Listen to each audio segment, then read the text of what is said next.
السلام علیکم ناظرین۔ ہمارے بزرگ اور روحانی علماء ہمیشہ یہ بات کہتے آئے ہیں کہ انسان کا گھر اس کا قلعہ ہوتا ہے اور اس گھر کی کچھ چیزیں ایسی ہوتی ہیں جن کے ساتھ گھر کی برکت، عزت اور سکون جڑا ہوتا ہے۔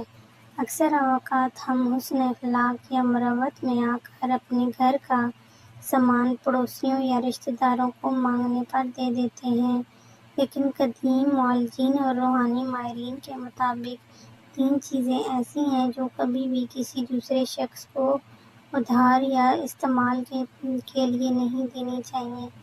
اگر آپ یہ غلطی کرتے ہیں تو گھر سے رزق کی برکت ختم ہو جاتی ہے اور نحوست یا منفی اثرات گھر میں داخل ہو سکتے ہیں۔ پہلی چیز، جھاڑو۔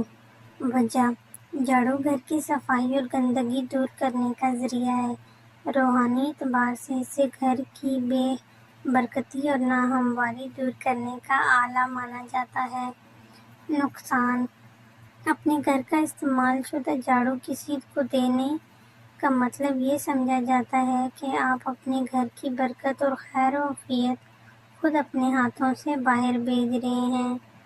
مشورہ: اگر کوئی جھاڑو مانگے تو نیا خرید کر دے دیں، لیکن اپنے گھر کا استعمال شدہ جھاڑو ہرگز نہ دیں۔ دوسری چیز، نمک یا سرکہ۔ نمک سے رزق کا ایک اہم حصہ اور یہ منفی توانائیوں کو سکھانے اور ختم کرنے کا صلاحیت رکھتا ہے۔ سورج غروب ہونے کے بعد مغرب کے وقت یا عام دنوں میں کبھی اپنے گھر کا نمک کسی کو دینا گھر کے راشن اور رزق میں تنگ دستی کا سبب بن سکتا ہے۔ نمک کے معاملے میں احتیاط برتیں اور خاص طور پر شام کے وقت کسی کو نمک یا کھٹی اشیاء ادھار نہ دیں۔ تیسری چیز، استعمال شدہ کپڑے یا زیورات۔ انسان کے پہنے ہوئے کپڑوں میں اس کی اپنی توانائی اور روحانی اثرات شامل ہو جاتے ہیں۔ اپنی ذاتی استعمال کے کپڑے یا زیورات کسی کو دینے سے آپ کی مثبت توانائی متاثر ہو سکتی ہے اور بعض اوقات حسد یا نظر بد کے اثرات بہت جلد منتقل ہوتے ہیں۔ اگر کپڑے صدقہ یا خیرات کرنے ہوں تو پہلے انہیں اچھی طرح دھو کر پاک کر لیں اور نیت صاف رکھ کر دیں، لیکن پہننے کے لیے عارضی طور پر ادھار نہ لیں۔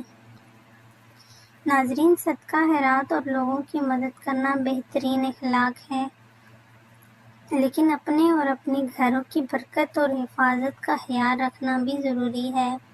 ان باتوں کا مقصد کسی کا دل دکھانا نہیں، بلکہ اپنے گھر کے نظام کو محفوظ بنانا ہے۔